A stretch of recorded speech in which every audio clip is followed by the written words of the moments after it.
A new film by Robert Greenwald tells the story of how the brothers bankrolled a campaign to, get this, folks, re-segregate a southern school system.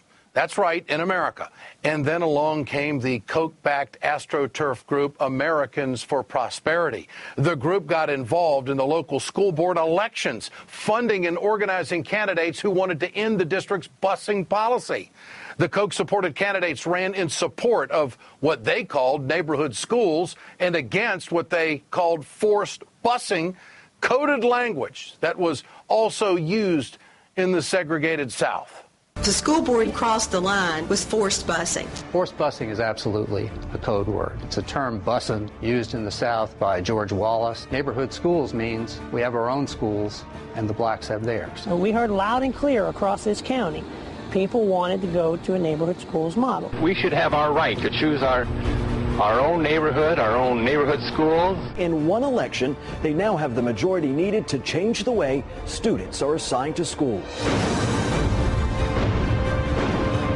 A big shakeup on the Wake County School Board could now impact tens of thousands of local families. Is this America in 2011? You bet it is, folks. It's happening. Joining me now is the documentary filmmaker Robert Greenwald. His latest film is about Wake County elections called Koch Brothers Exposed. Why do the Koch brothers want to end public education? Mr. Greenwald, good to have you with us. Why do they want to end public education? I mean, is this the tip of the iceberg? Yes, it is the tip of the iceberg, Ed, and these are men who've given over almost $20 million to think tanks that work to create an ideological framework about why public education is a failure. And as we know, they believe, as libertarians, as right-wingers, they believe in the destruction of virtually anything and everything that our government can provide. And it's a sad day when we see them using their money, intervening in a local election, and honestly doing whatever they can that's destroying the fabric of democracy by trying to buy their ideas. And if local school board elections are going to be bought by people like the Koch brothers, what does that leave us with?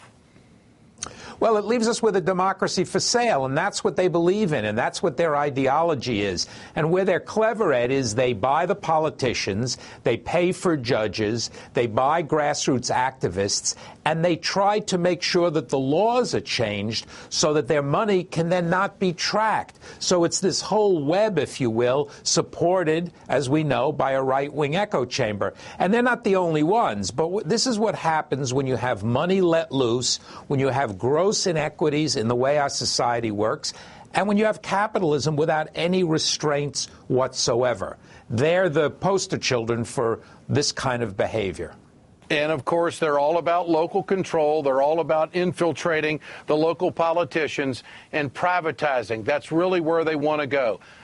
Reduce the obligation of the taxpayers and privatize absolutely everything you can get your hands on. And, of course, who will get the education? The wealthy.